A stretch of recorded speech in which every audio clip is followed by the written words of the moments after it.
Hey everybody, Sammy here at SFI Sports Cards, back with another video. Today is July 6th. Today, I had an idea for a video, but that will be put on the back burner because my man Dylan over at Double D Vintage Baseball Cards is doing a contest for cards and players that go together. Um, Check out his video for the contest info. Um, I think this is a great idea because it's a VR that can be put together in many, many different ways. And I can't wait to see what the community comes up with their ideas because I think this will show the collector or whoever does the VR, what their interests are.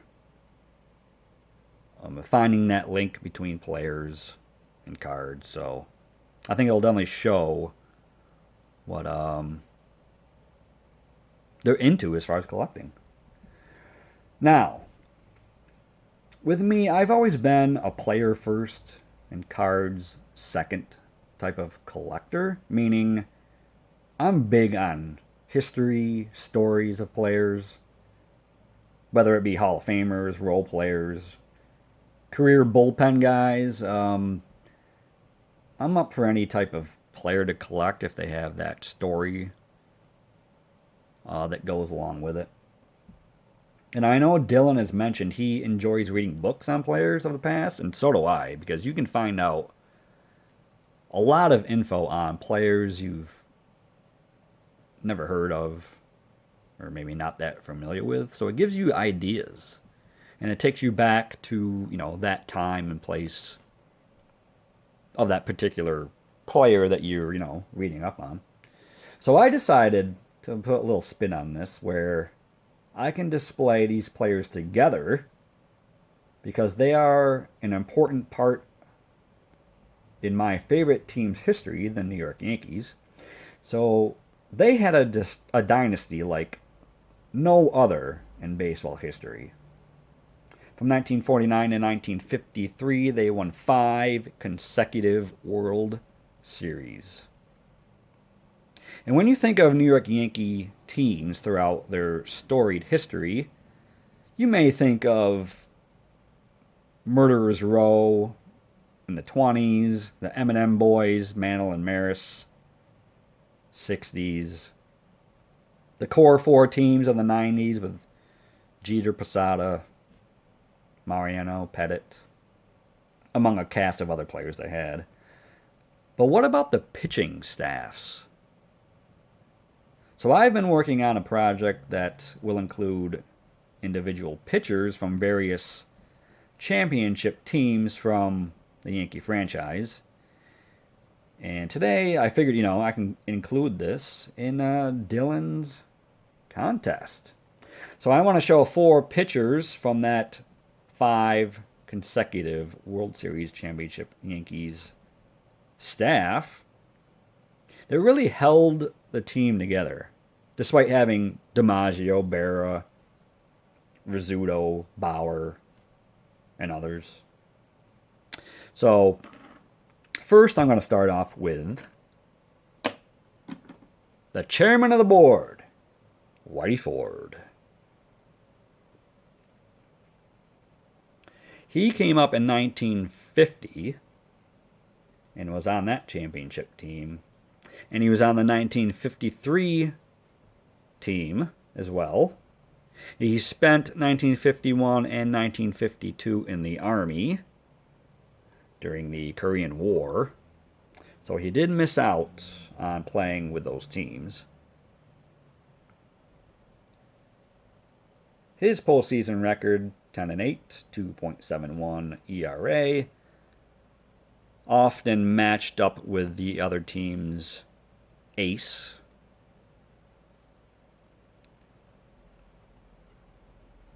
So here's the 61 card. Now, if you're a Yankees fan and enjoy the history of the team, you gotta have this guy in your collection for sure. So yeah, Whitey Ford, part of that dynasty of that era. Next we have the Chief, Allie Reynolds.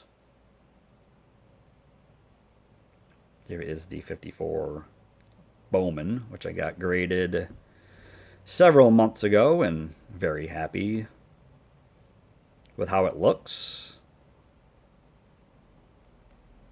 He was on each of the teams from 1949 to 1953, and also won another ring prior with the team in 1947. He was third in MVP voting in 1951, throwing 2 no-hitters that year.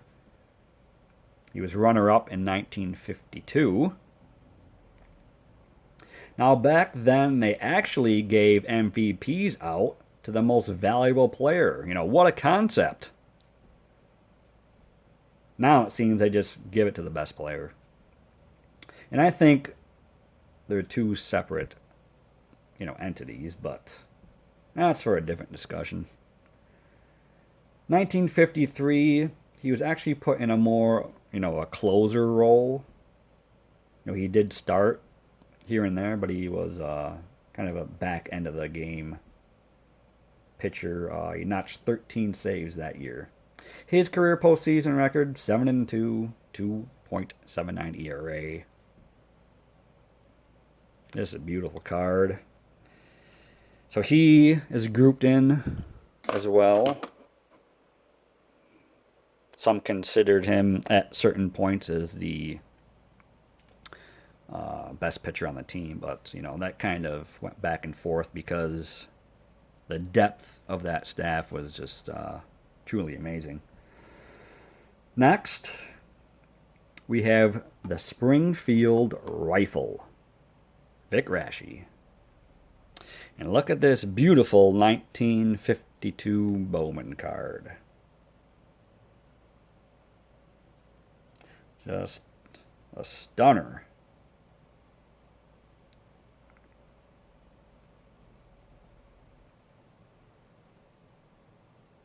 He also matched Reynolds for World Series rings, 47, 49 through 53.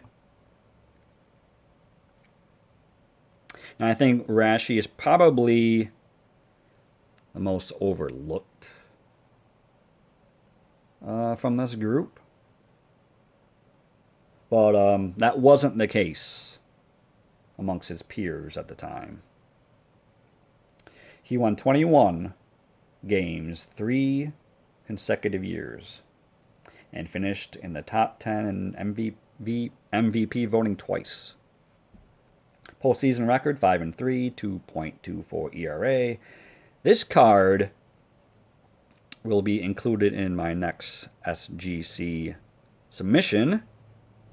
No date on that yet, but a wonderful card and a player that was so important to those Yankee teams, Vic Raschi. Post him up right here.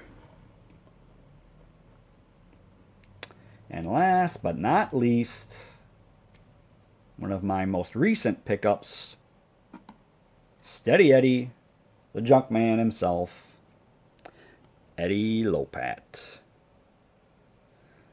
Now I can say I'm in the Eddie Lopat fan club and proud to be a member. Look at this rich red background. It's truly amazing. And now with 54 tops, usually get some whiting in this green area, but that's very limited on this card, as you can see. Just a beauty. So glad I have this added to my collection. But, let's take a look at Lopat as he won 5 consecutive World Series, 49 to 53. He was really a standout in the postseason. He went 4-1 with a 2.6 ERA. Highlighted 1951, going 2-0, 2 complete games with a .5 ERA. Just a lovely, lovely card. Now, it's usually called the Big Three with Reynolds, Rashi, and Lopat. But I had to include Ford, who would have been on more World Series teams if not for his military service. But he did catch the Big Three as far as World Series rings, winning titles in 56, 58, 61, where he was the World Series MVP, and 62. Now, there's a couple more pitchers I want to add to this project from this particular era. Tommy Byrne comes to mind. Joe Page comes to mind. And there's others that I'll work on. But these are the 4 standouts, I would say. And after I get the Rashi graded, they will be displayed together for years to come, because this is what comes to my mind when I think of this dynasty from 49 to 53, is this pitching staff. But hope you liked the video. Show your support for the channel, and of course, stop by Dylan's channel. It is really something special, is all I have to say. All it takes is one view, and you will be hooked. Not just the cards, and not just the display room, but just the enthusiasm of collecting cards. And it just comes out. And it just doesn't come out from Dylan, his point of view, but I think when you watch it, it comes out like for yourself. Like, why do I collect cards? Like, there you go, just watch this guy and it instantly comes to mind, like, why you got into this particular hobby. Also check out his shorts videos to get your fill of quick hit videos. So, Dylan, thank you, my friend. I hope you have many, many entries for this contest.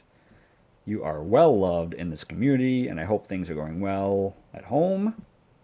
Link to his channel down below. That's it for today. More content in the near future. I will be posting a video from my Saturday morning starting lineup series, obviously on Saturday. So check that out along with previous videos. But with that said, take care, everybody, and I'm looking forward to checking out other entries for this contest. Everyone be safe, and we'll talk to you soon. Take care.